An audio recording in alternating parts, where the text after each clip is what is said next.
Welcome back, pop stars. I'm Benji. I'm Rizzo. No, we're not swapping places for this, but this is the Pink Popcast.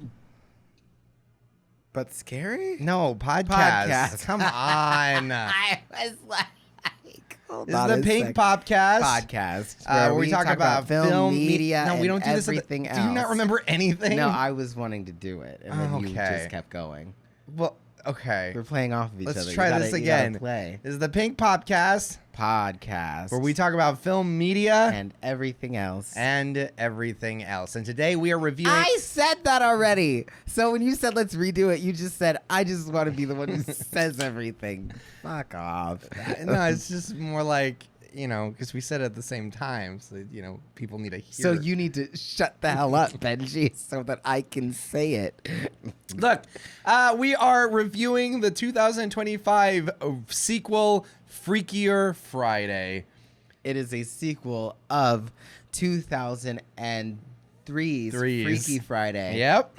I had it. You got it. it. Also, it's starring Jamie Lee Curtis and, of course, Lindsay Lohan. and we have newcomers. Hang on.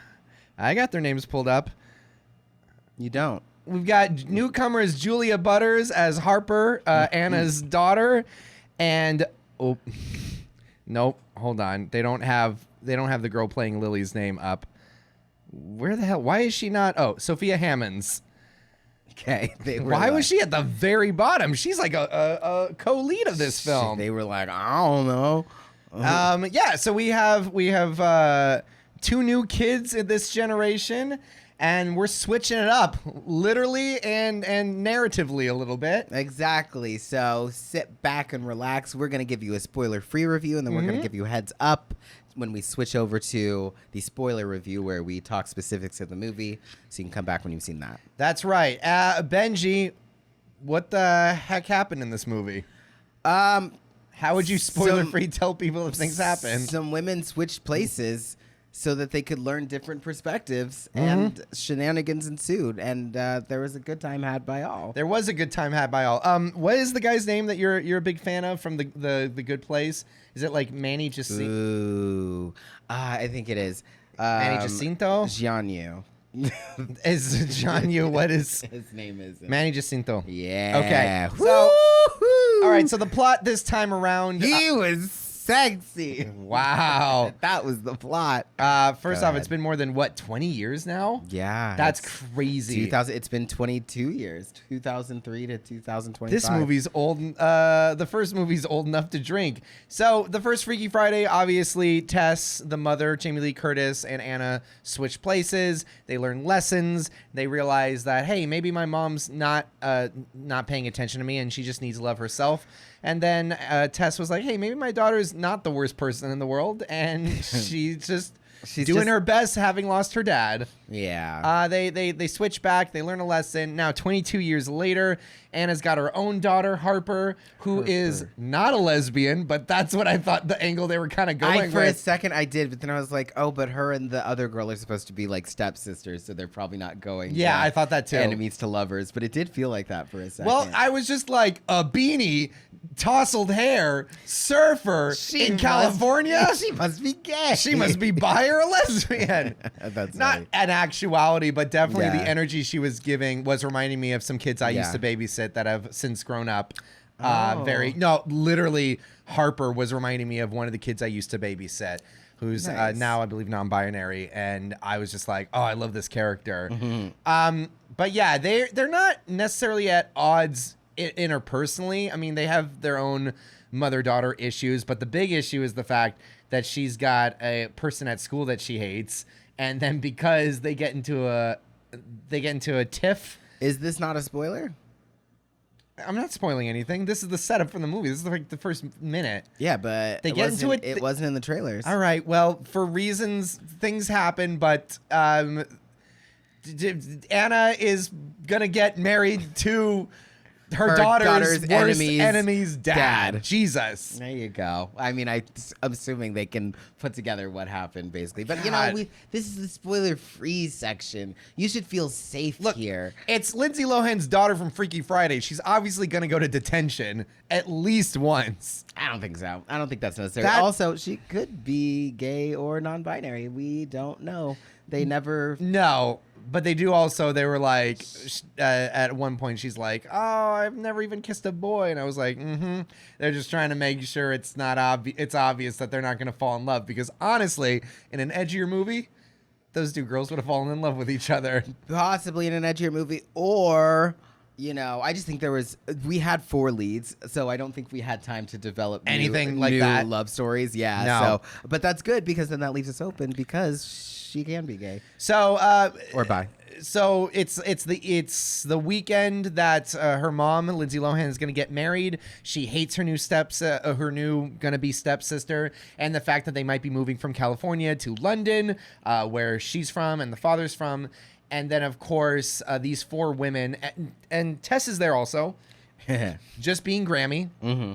I actually really liked the way she slipped back into this role, but it's also Jamie Lee Curtis. Like, when has Jamie Lee Curtis not delivered a fun performance? No, exactly. She felt very necessary. Like, even though if you zoom out, she kind of could, the character of Grandma could be kind of like, what do we need this character for? But when you have it, like, we're in the story, we're in their lives, and we see Jamie Lee Curtis as Grandma interacting in their everyday, it's like, I see what's going on here. And Jamie Lee Curtis lends to having that natural kind of charisma and comfortability with the characters. Of course. And so this time, instead of just mom and daughter swapping, we've got mom and daughter, and stepdaughter all swapping places. And then they got to learn a lesson. And that is not something we'll talk about here because we want you to go and see the movie yourself. Yeah. Benji, what'd you think of this film? I was going to ask you, Rizzo, what did you think? But I think... Let's say it on the same time. 1, 2, 3. I really liked it. Loved it. It was awesome. I loved it. I was awesome. They did a really, really amazing job adapting this to present day, kind of acknowledging and hearkening back to things that happened in the original while also making this its own kind of fresh take that could stand alone by itself completely. It doesn't really even need the first one necessarily, but it also is very much informed by the first one. Yeah. Where it doesn't feel like a separate movie, but it is its own standalone. I had a lot of thoughts on it, and we'll get more in depth in the spoiler section. But for spoiler free, I will say that I think it pulled off that feeling of watching a mid-thousands movie exceptionally well. Airy, light, but still kind of heavy when it needs to be. It was fun. I think it was just fun. And it was nice to watch something that was fun and wasn't kind of ashamed to just be fun. But it was fun, but it also hit its serious moments very well. It hit its serious moments, but it also didn't take itself extremely seriously. No, well, exactly. It was very reverential to the original movie, but in a way that I think your mileage may vary when it comes to nostalgia, and I'm not anti-nostalgia just for anti-nostalgia's sake. Sometimes I think it works, sometimes I don't like it. Sometimes I think things are a little pandering, and in this case, what I found very interesting was the fact that they brought back almost everybody. Spoiler. In a way that felt natural to people who just happen to still be in each other's lives. Yeah. So like you said, even with Jamie Lee Curtis, was she necessarily a necessity for this specific story? You could have technically written her out. Yeah. But as a grandmother in that family, it felt very necessary. Having the husband, Ryan, that Tess married still be back. He felt he was still there. He's still in love with his wife that he married at the end of the first movie. I feel like if we would have gotten this sequel 10 years earlier, they would have killed off everybody and been like, start it over. Yeah, and so I do appreciate kind of the remnants of this whole legacy sequel thing that we got going on. You can tell whoever made it did have love for the first movie. And they bring people back. I love that we get to bring people back. Everybody. In realistic ways. Like, nobody felt like they were there, I don't know, because I was in the first one. Like, it's very much like, oh, there's reasons that this person is here or these people interact, so of course they'd still be around. So I think it kind of accomplished that fun fun feeling. I think it pulls off the nostalgia in a way that a lot of these films don't really know how to do. Whereas this, and I think it's also fun on its own. I think I'd be very interested if we have any pop stars listening and watching this who have family members, who have kids. I'd love to know how kids feel about this type of movie. I think it's I would absolutely bring my kid to see this movie, and I think they'd have a great time. And obviously, I love the way they kind of establish mother-daughter relationships and really emphasize how important that is. Yeah. I do have some issues with the script. I think where its strengths lie in the performances and just seeing everyone's energy together, there's some weaknesses in terms of what these characters are doing on page and kind of what their motivations are, and also what differentiates, like you said, all of these characters, because there's a lot of them. Yeah. Well, I said 4 characters was a lot to keep up with, especially being switched out of each other's bodies and into another one. And then you were saying, the differentiation is hard. There was a few times where they leaned heavily on obvious tropes like young, agile, old, frail, and it's like they get some good jokes out of that. But then there was other moments where I wasn't exactly sure what the character was kind of experiencing differently in this new body. And when they weren't leaning on the more obvious tropes, it did kind of get a little lost. However, overall, the main theme is about the 4 of these women realizing that, no spoilers, but it's about them learning how to interact with each other in this potential could-be family. And I think they do that very well. That's what this is about? And if you're going into this, script doctoring and trying to really analyze it, you're probably going to have a bad time. But if you want a fun follow-up to a nostalgic classic, if you want something that also stands on its own, and if you got kids and you want to bring them to the movies and have a good time and not be insulted as a parent, because Lord knows I'm not seeing the Smurfs movie or I was like Gabby's Dollhouse, which I'm sure kids love. But it's like sometimes it's nice to watch. That. He has the little Gabby's He loves Dollhouse that toy. shit. Yeah. And sometimes I watch these trailers and I think, thank God I don't have kids, because they'd force me to see that. There's sometimes that I'm like, man, I wish I had a reason to go see that. You can always see whatever movie you no, want. I know. You would be the only man. You'd probably be the only guy sitting down in Gabby's Dollhouse. I was trying to think. I was like, there was one, because obviously I don't care to see Smurfs or Gabby's Dollhouse unless like I had a kid that wanted to see it. That would be cute. But there was one that I was trying to remember. Which one did I go see that was a complete kids movie? But I was like, I need to go see that, and I went. One of our friends ended up coming. Clifford. I went and saw Clifford, and I was like, I'm glad I saw that. Well, I'm no glad regrets. you Anyways. saw that, and I'm glad you weren't my kid, because I didn't have to take you. Boo. Yeah. No, but This movie. If you're going to take your kids to a family movie, this is so much fun, and especially if you're a mom and daughter. Oh my God, I would love to know how this kind of feels for someone who's raising a daughter of their own, or someone non-binary, someone who's probably a lesbian in waiting, like Harper is. Yeah. Potentially. Or Beanie. or I can't stress she wore a beanie. Or her potential future stepsister. Right. What is their name? Her name? Lily. Lily. That's right. Yes. Yeah, I think it's a fun time at the movies, and it really pulls off that tightrope act of how do you follow up a movie 22 years later and still feel like it's in the same universe. I think this might be one of the best sequels I've ever seen. I was going to say, this is... in terms of... the 20-year age gap ones. It feels exactly like the first one. Like, so many movies, when you have that much of a gap, when you have so much happen in between, like COVID and iPhones and podcasts, and then you have a sequel that is that much longer afterwards, try to tackle all those things. It's just like, I don't feel like I'm watching the same movie. I feel like I'm watching the same actors pretend to be in the same movie as the first, but they feel so out of place. And this universe this wasn't the one that existed when the first movie was made. But in Freakier Friday, they just got the vibe of that mid-thousands movie well. And they incorporated present day things very well. Like, it feels like how you feel when you look back on you being like in middle school and high school, and it feels like you, and it almost feels like the you that is right now, except you know the you that is right now is a different thing. What the but fuck? It's technically different, but it's still the same. And so though things are different, the core is still the same, and that's how that feels. Where did Philosophy Jones come from over here? Philosophy Jones, who's shooting from the hip, all the philosophy you ever Holy need. shit. Bow, bow, bow. I realized Did that Benji make had- sense? Kind of. I mean, yeah. It's like it felt like these were the same kids in the first movie, just a little bit younger, a little bit hipper, but overall same universe, same school, same energy and vibe.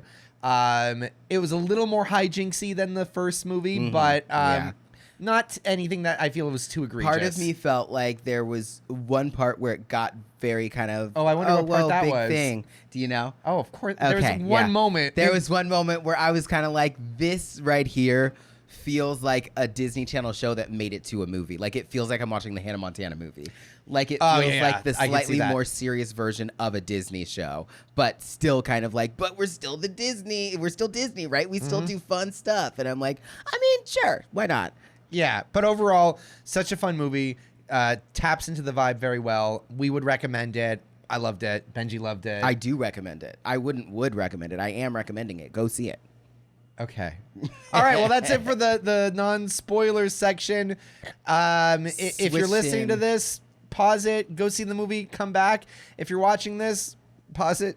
Go see the movie. Come right back. You got like 4 to 5 seconds to get to the phone or 3, podcast or 2, whatever you're listening to. 'Cause 1. it's switching Everyone over. dies. They all died in the end. They did. They Damn didn't it, die. you spoiled Wait, it. So, okay, spoiler section. What was the scene? I mean, It was the food the fight. food fight. Yeah. Not, yeah. Okay, if the food fight had just been on its own, I wouldn't have thought that. It was the fact that there's a random mime that goes to their school. To me, it was the fact that a food fight broke out at all. Like, because that is Benji, just such you went to classic- high school. Exactly. That happened all the time to you, right? But that's what I'm saying is you don't have food fights until probably senior year. Oh, really? So- Oh, yeah. Yeah. No, No, it That was felt very- homeschooled. Food fights, we couldn't do that. We were If poor. the two have, we couldn't waste food. No, I've told you about the time that I had a lock-in at the YMCA, and the whole thing was supposed to end in a food fight. Uh-huh. And then at the end, they were like, "Oh yeah, like we're supposed to go outside and do a food fight and like the soccer fields." And they're like, "Oh, actually, there's supposed to be a game tomorrow, apparently. So And we don't wanna clean can't that do the shit food up." Fight." And I was like, "Man, fuck y'all. I wouldn't have been here without a food fight." So I've never been in a food fight, and I'm really upset about that. But no, I think if the two of them had gotten into a food fight and maybe like their friends, like, and it total been like 4 or 5 people just throwing food at each other, it would have felt more grounded and real. But the fact that the entire courtyard immediately got into a food fight, and then the principal got pied in the face, it was very Disney Channel hijinks brought to the big screen. But it was like a smaller thing, and it was fun and Yes. enjoyable. So it was kind of like, it's fine. I can't really- I thought the mime part was hilarious. Well, yeah, no, the mime part was Yeah. definitely funny, but where the hell did he come from? Well, it's an after-school thing, so maybe they had a mime but there to it's just, it entertain was such, people. it was like, I saw him briefly in the background, and then suddenly the mime is shouting, and I'm doing quotations for those listening to the podcast, shouting food fight, and then he's pushed aside by a kid who can actually use his voice, and Yeah. goes, food fight. And Funny. all I was thinking was, that's a hilarious joke if they would have really... I leaned caught, into the mime being I around. caught the mime in passing. Well, I think everybody saw the mime. He sticks out. What's a mime doing at a high school? I don't. Maybe there's a mime club. There could be a mime Sure, club. I guess. All right, so the plot of the movie is that obviously the 4 women switch places, and then the 2 daughter, so we've got Harper, who's Anna's daughter, and Lily, who is Xian Yu's daughter. Jean. Who's Jean Yu? Is that the character name from? That's the guy from The Good Place. That he's kind of that was dumb, his name? but he's really nice. And yeah, I was a DJ, and then I died. Okay, so his daughter, they don't want to move in together. They don't want to be stepsisters. And when they, kind of the big plot is that parents always tell us what to do and never listen to kids. Yeah. And they're in control of everything. So then when they get into the parent bodies, then, we didn't even really mention that Lindsay Lohan did a great job.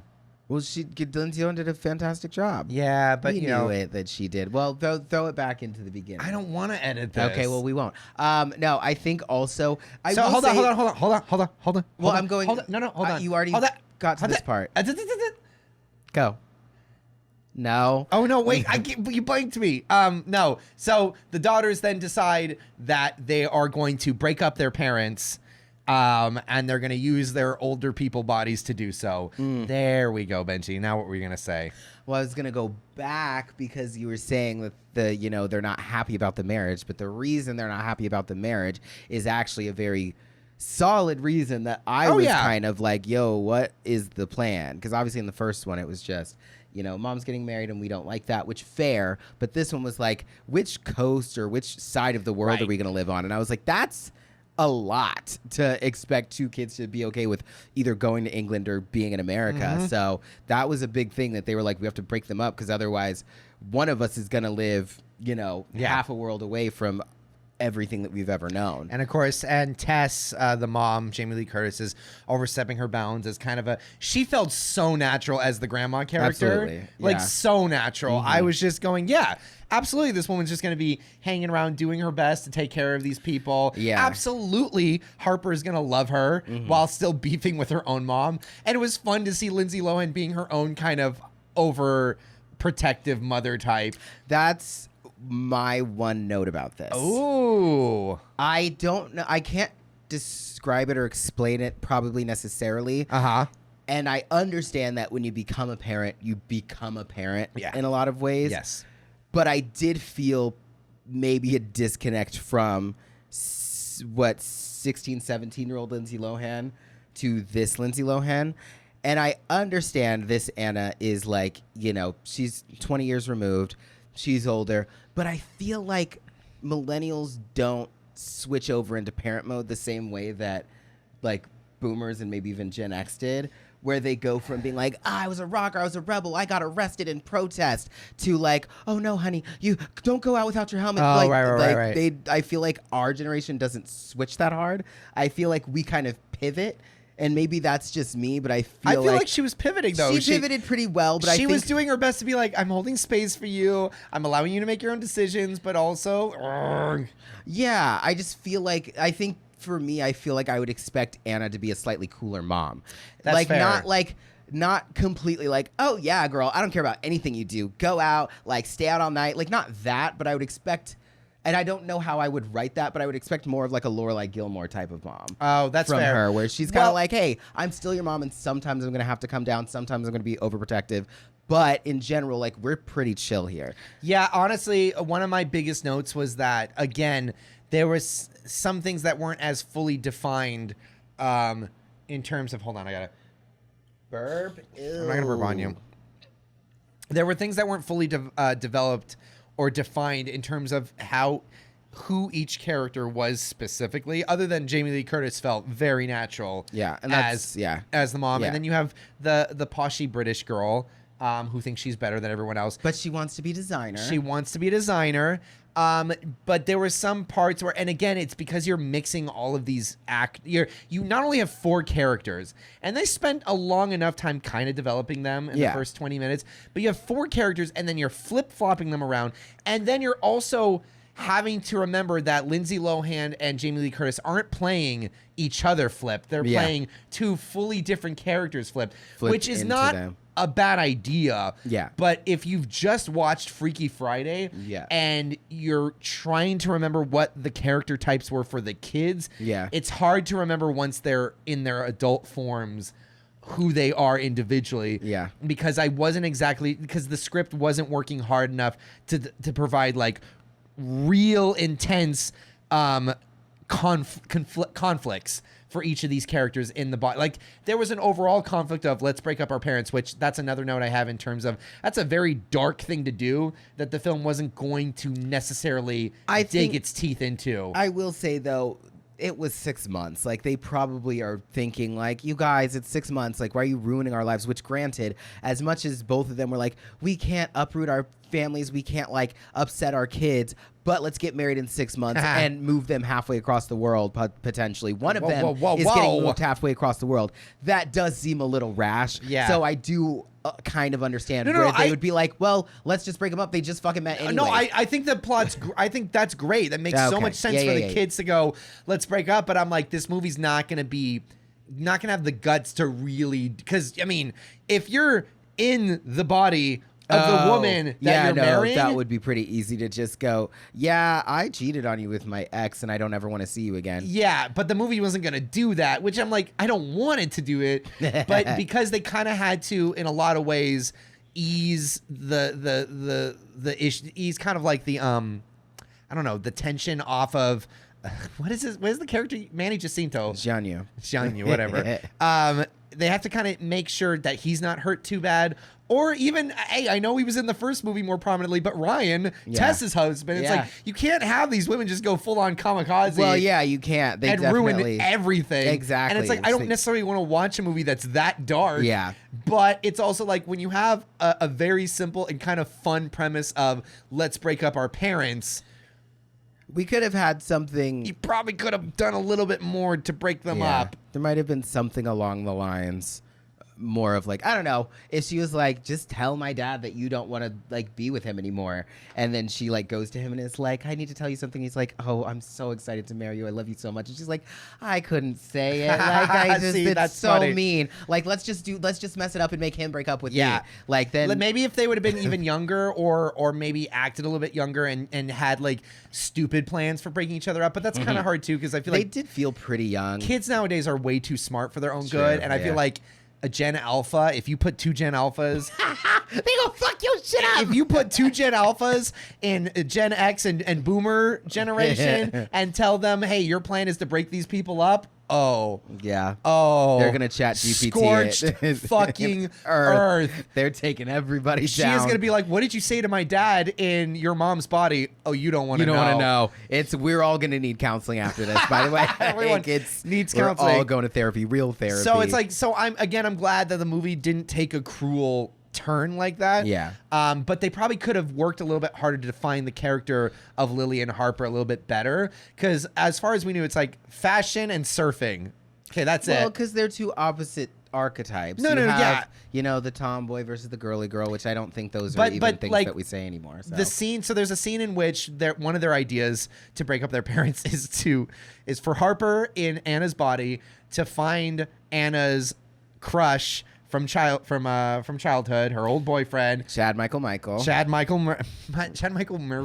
You got me all fucked up. It's fun to say Chad Michael. So she has to find him and flirt with him, and something that they didn't really establish beforehand, but when they get in the bodies, and she's like, I don't know how to flirt with old people. It's like, that's funny, but then she does a horrible job trying to flirt with Chad Michael Murray, and I was just thinking like, if I knew more about Harper, this scene would probably hit a little bit harder. If we saw her fail at flirting with some guy her age. If we had seen her fail, if she was a lesbian. If she was gay. Or someone bi who was just like... Like, I don't know how to flirt with a guy. Pretend he's a girl. Like, I can't. He's a dude. He has a beard. That would have been fucking funny. Yeah. Oh my God, you have like a non-binary kid who that's what they should have done. Because I feel like Anna would be a cool mom. But like, if you have a non-binary kid, you're just like...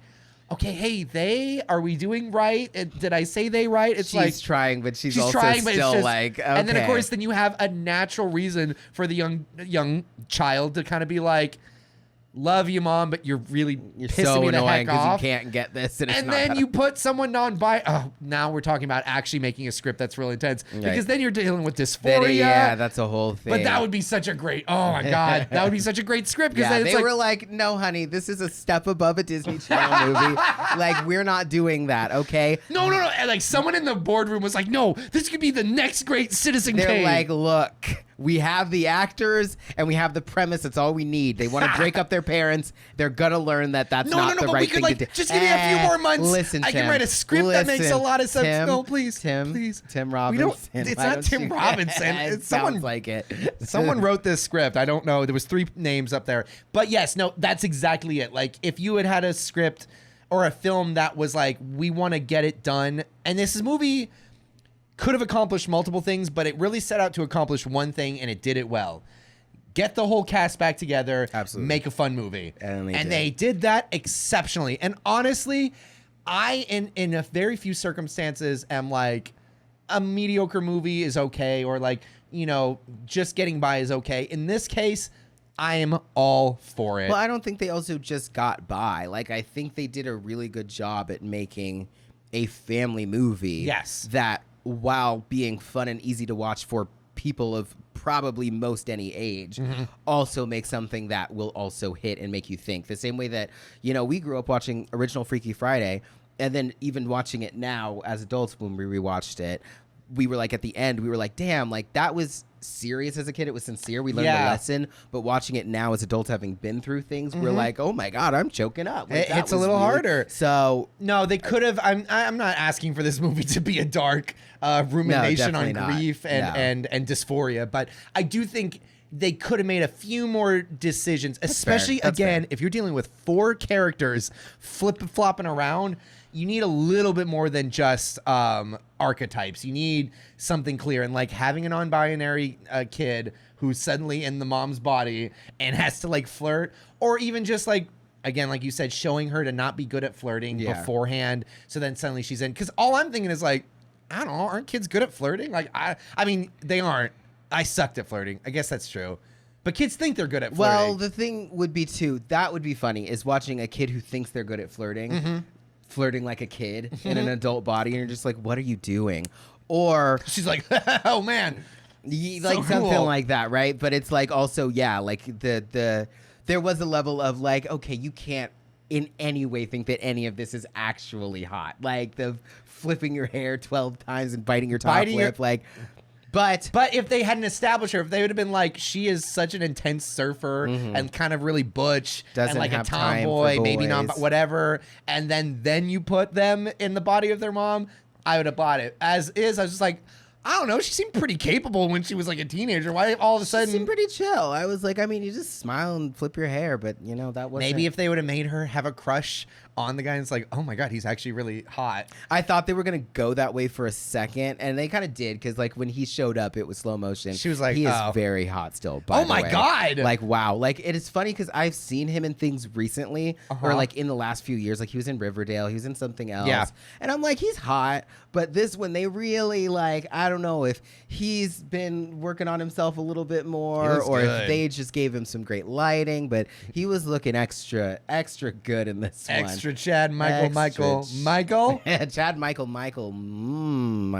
Yeah. Yeah, I will say 3 things that I did like. Okay. I loved Jamie Lee Curtis's I loved her characterization, because I did feel like... Oh, which one? As Tess or as Tess. Lily and Tess? I loved her updated who she was as grandma. Absolutely. I love felt that she natural. felt like the real grandma of, this is the Jamie Lee Curtis from the first movie who not only learned her lesson and is still living that, hey, I can be loose, I can be fun. She's also now a grandma, and a retired grandma. She doesn't have the responsibility of a kid the same way that she did when she was the mom. And so now she can be fun, cool grandma who's still a little bit like, oh, well, let's unpack that, because I am a therapist, but also I'm fun grandma. I can just chill and say therapy things, but then also step back in the back and let your mom handle all the hard exactly. stuff. So that it's chill was good. for me now. It's chill for me. Yeah, exactly. Like, I care about her. I love her. I do appreciate that they were. I don't know. I think it was cool that they made her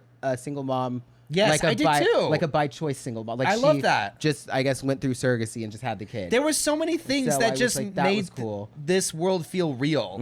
Her choosing to just be a single mom just felt like natural. Harper being a surfer felt very natural. You live in New York.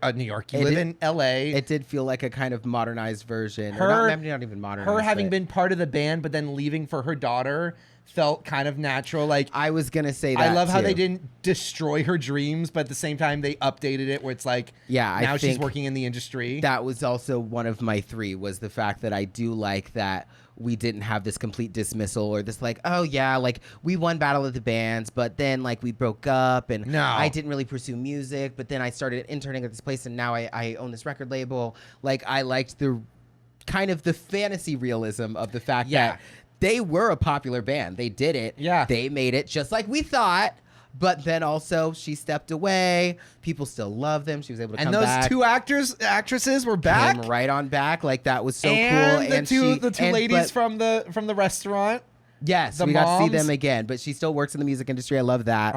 I like what they did with Chad Michael and their relationship. The fact that it was just like, it was a high school fling. Yeah. Like, and I'm usually not for breaking people up that are like the 2 characters that felt that get together. so natural. It was very natural, because also she had a crush on him, But like it wasn't like a whole movie about them being endgame. No. He was a crush. They kind of got together in the end. And but now he's following her on Facebook. He always loved her mom. Like let's be honest. Oh God. So yeah. So and then they're still friendly, but he still loves her mom.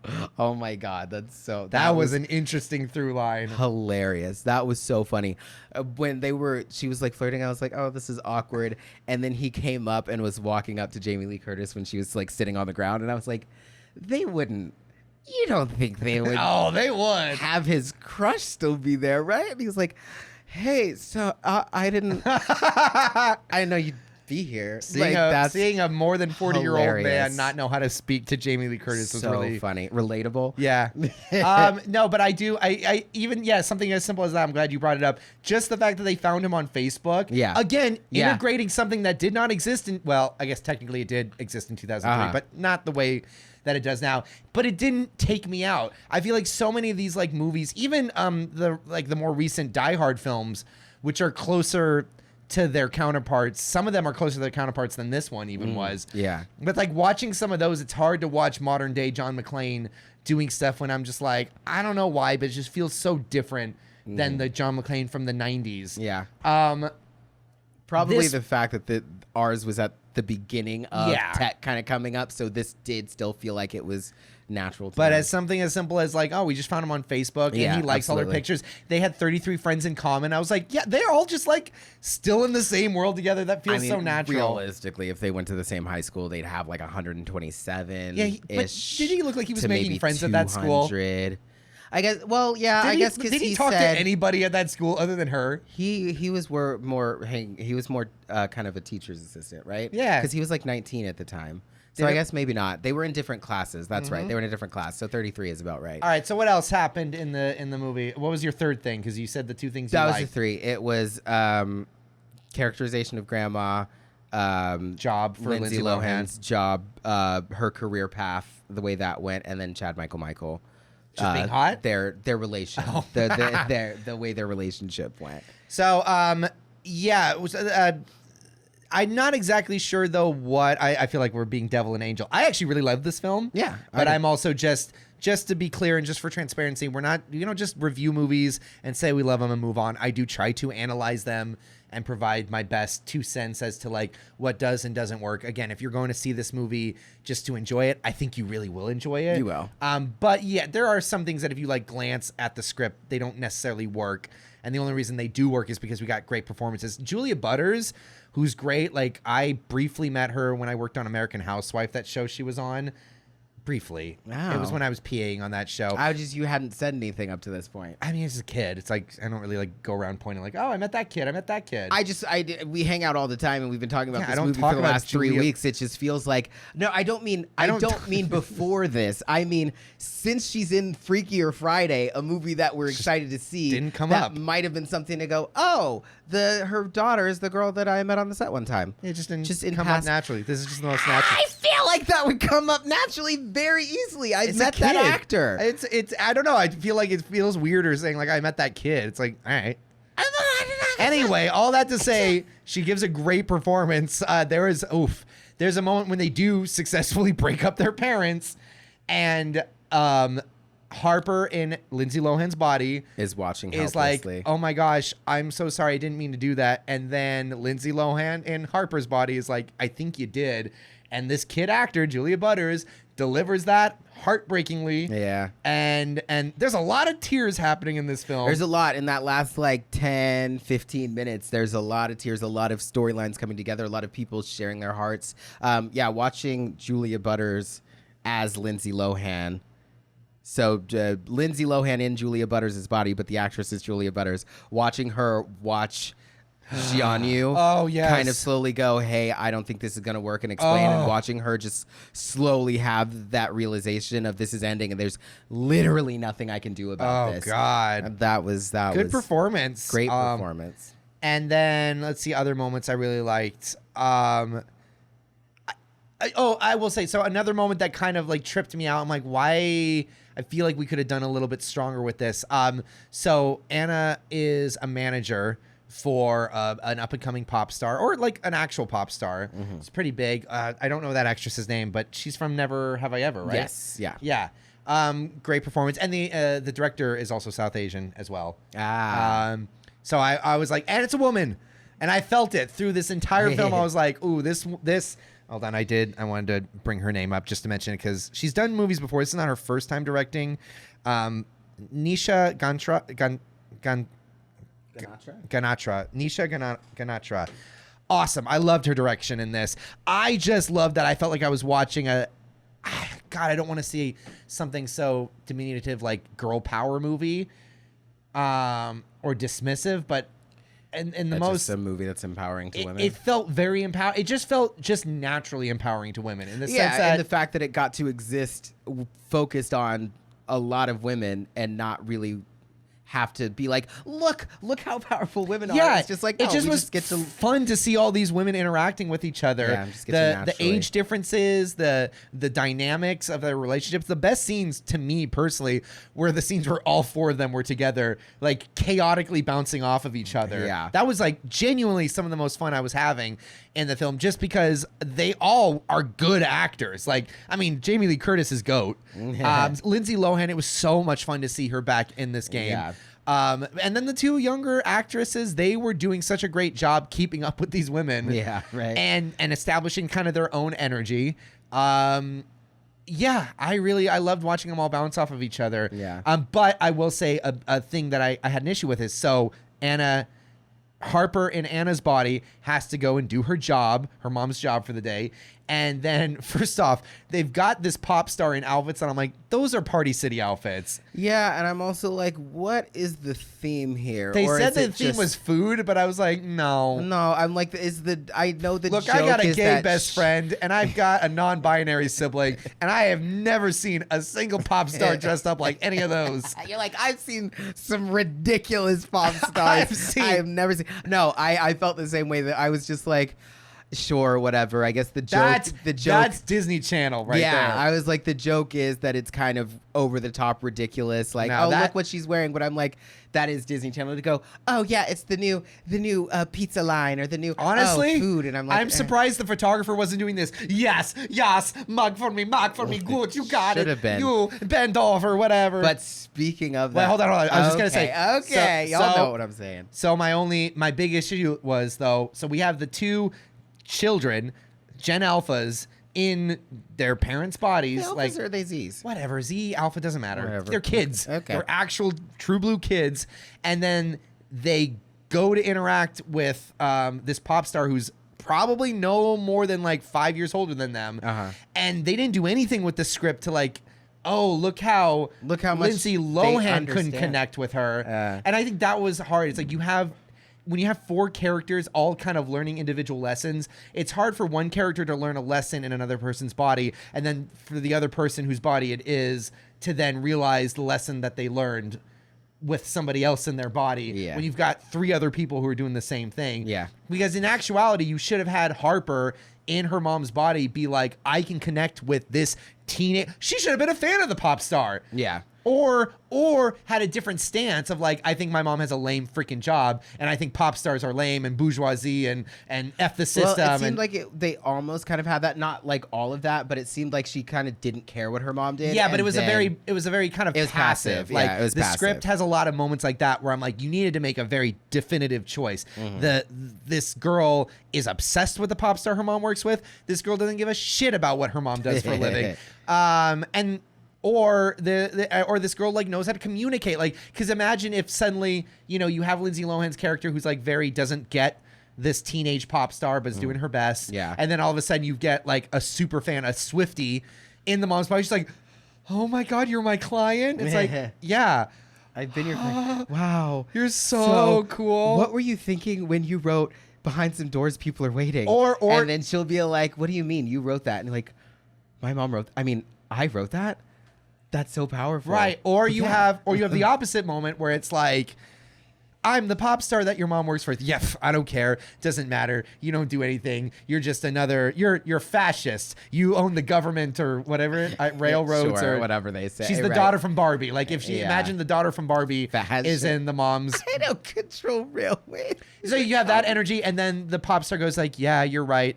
I know that we were trying to write this song for your daughter because you love Harper so much, and moms and daughters are the most important thing. And I would never say this out loud to your actual daughter, but it's okay. It's not like you're secretly in your mom's body right now. Right. Totally. Obviously, that's an exaggeration, but you could have done along like those lines. moments like that. Instead, they just kind of had her being like, I don't know how to do my mom's job. I'm like, fair.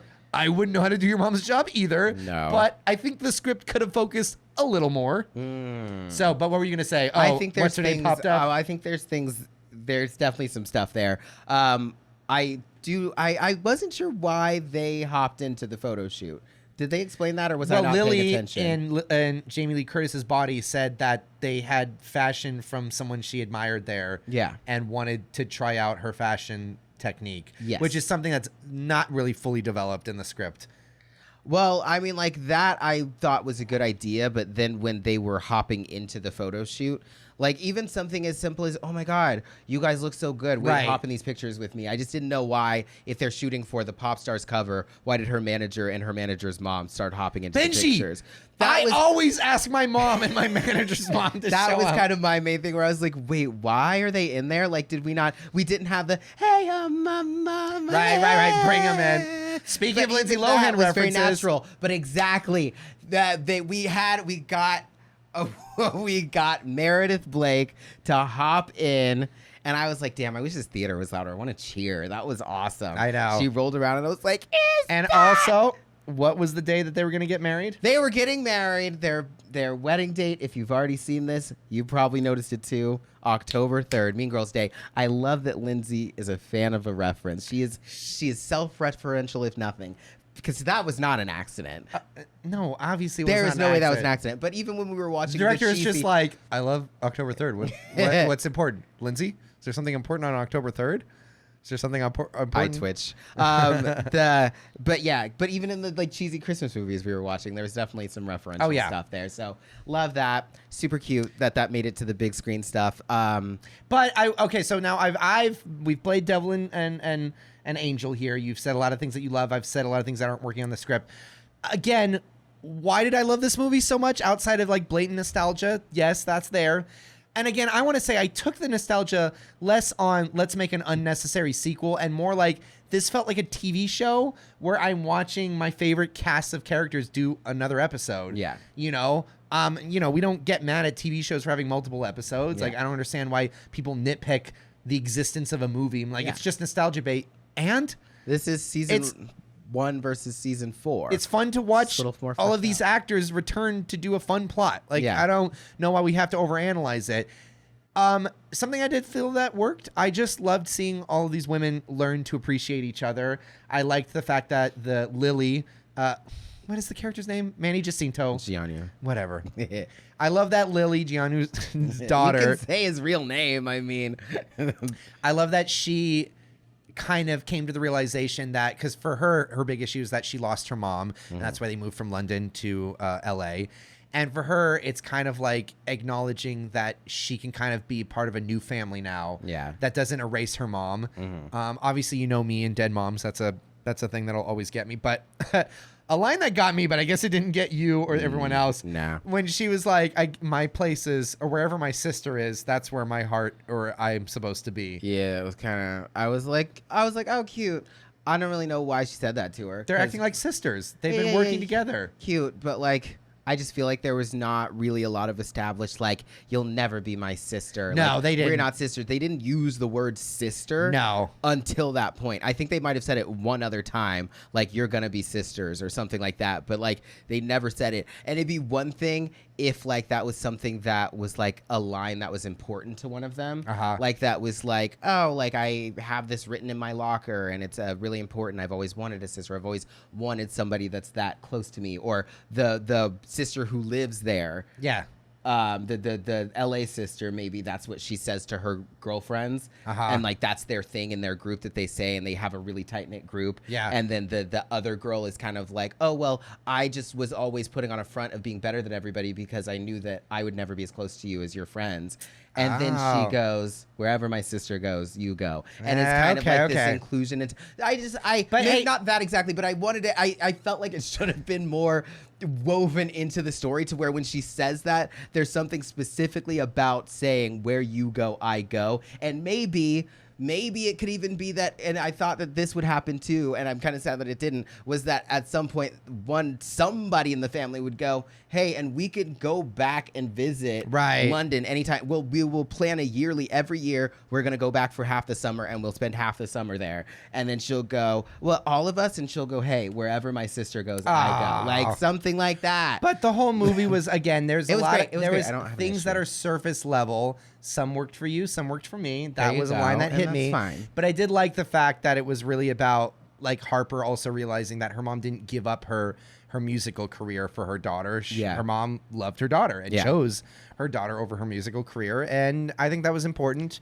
And it's just a fun movie that it felt like it honored moms, not just the moms who've passed, not moms in the past tense, but moms in the present tense. It felt very much like they do a lot for us right now. They've done a lot for us, and they're still doing a lot for us. And I felt like the movie felt like it felt like a movie made by someone who really loved their mom. Yeah, and that was fun for me. You feel that, and it did. At the very end, it said, or the credits after the bloopers, which were really fun. Oh yeah, they brought Love bloopers back. People have fun on set.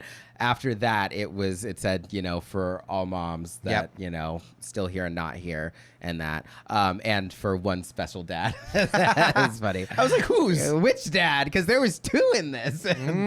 But I overall too, or not overall. No, I mean, we can close it out. Last like 1.5 thing. I loved. I loved that we got a performance. We got the same thing when she was pushing her body out on stage again and being all like, just play. And she was like, I don't know how to play guitar. I was like, how many times are you going to have to push your own body onto stage and fake a guitar performance? But I do like that they kind of made it less that obvious, like, oh, I'm faking. And she was like, oh, just my daughter's going to come out and help me. That was cute. That was good. But I loved that they just went ahead and gave us the song again from the last movie. And here we go. Don't want to grow up. It was good to see them all back. That was great to see that. And I love that she got to actually do her guitar solo this time. We got to see her do it. Exactly. And then I liked that the end credit song was the same one from the original movie, just a different. I don't know who sang it, or if it was the original artist or if it was the girls, the younger girls this time. It wasn't the same because Lindsay Lohan sang it in the previous one. But whoever it was just cool to hear that song back, and it was just a very good. It was a good combo of nostalgic callbacks without, like you said, pandering and being like, "Remember this? Yeah, remember that." Felt natural because again, if you're gonna have a band come back, they're gonna play their hit. So yeah, exactly. It makes sense for them to be like, "Yeah, we're gonna play the song you love." Yeah, I loved obviously my girl, and you know that I've met her. Don't act all surprised, but I love Vanessa Bayer. Obviously. Yeah, you talk about Vanessa Bayer all the time. I've met Vanessa Bayer from you. I've met Vanessa Bayer. Have I not met her? You haven't.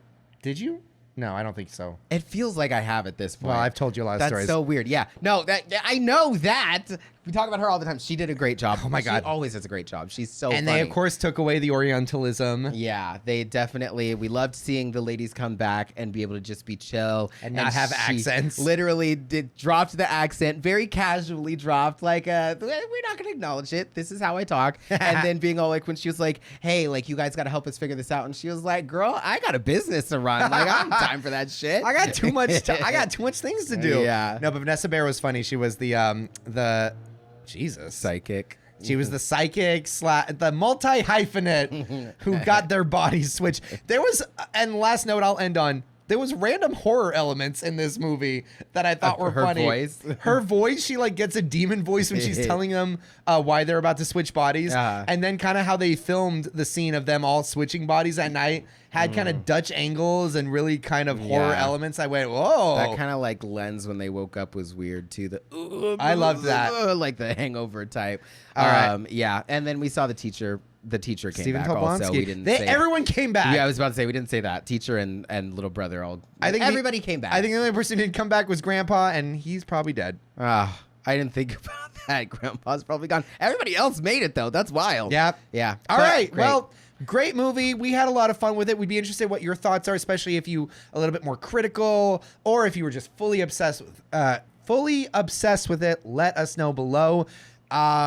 there is a possibility we might post this on YouTube, which we don't usually do with our podcasts. Ooh, but this was fun, and we had the first one. We dropped it Friday, so I think why not? Yeah. If you haven't seen that yet, we did a reaction to the first movie, and Your boys might have switched places. we switched places. That was so much fun to film and edit and be the other person. I really thought that was going to be like difficult and awkward, and it was just fucking funny. Yeah. Like we were just making ourselves laugh the entire time. Well, we picked the right movie because, again, it's like Yeah. I didn't want to do a disservice to us doing reactions but where we're not being able to give natural input because we have to fake being someone else. But we found a good balance of like, didn't Benji say he loves this Didn't scene? you say this is the part that you quote all the time, Yeah. right? That was good. And we both know each other well enough, and we both know And the that movie with we this know. movie we know. We both have seen it so many times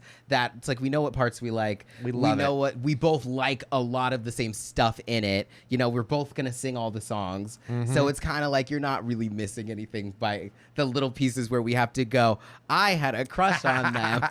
No, you got more. I feel like I let a lot more talking in that one than I normally do. Yeah. But definitely check that episode out. The links will be below. Otherwise, yeah, go see the movie. Let us know your thoughts. Until next time, I'm Rizzo. I'm Benji. Sweet dreams, pop stars. Keep switching. Oh, okay, bye.